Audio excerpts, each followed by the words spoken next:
A cross-check is a check that has been marked to specify an instruction about the way it is to be redeemed. A common instruction is to specify that it must be deposited directly into an account with a bank and not immediately cashed by a bank over the counter.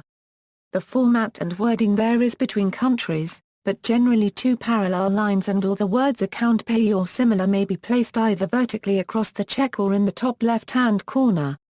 By using cross-checks, check writers can effectively protect the checks they write from being stolen and cashed. Checks can be open or crossed. Open check. An open check is a check that is not crossed on the left corner and payable at the counter of the drawee bank on presentation of the check. Cross-check. A cross-check is a check that is payable only through a collecting banker and not directly at the counter of the bank.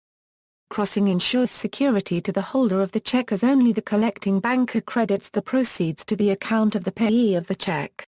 When two parallel transverse lines, with or without any words, are drawn generally, on the left-hand top corner of the check. A cross-check does not affect the negotiability of the instrument.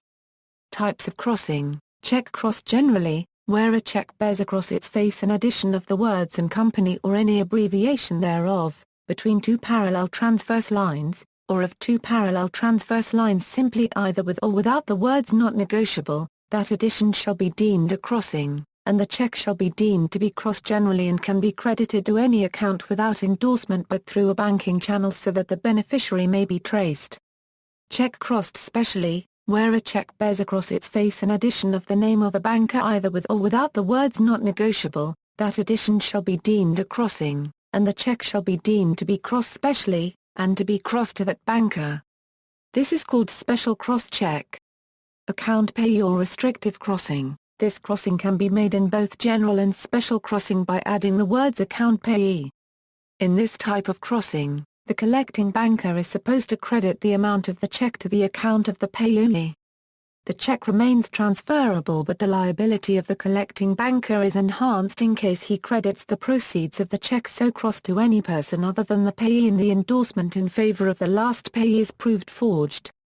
The collecting banker must act like a bloodhound and make proper inquiries as to the title of the last endorsee from the original payee named in the check before collecting an account payee check in his account. The same can be done by placing a slanted parallel line in the topmost left corner of the check and then writing over it AC Payee only.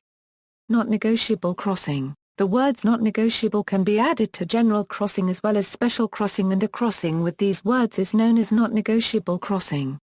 The effect of such a crossing is that it removes the most important characteristic of a negotiable instrument. The transferee of such a cross-check cannot get a better title than that of the transferor and cannot convey a better title to his own transferee, but the instrument remains transferable.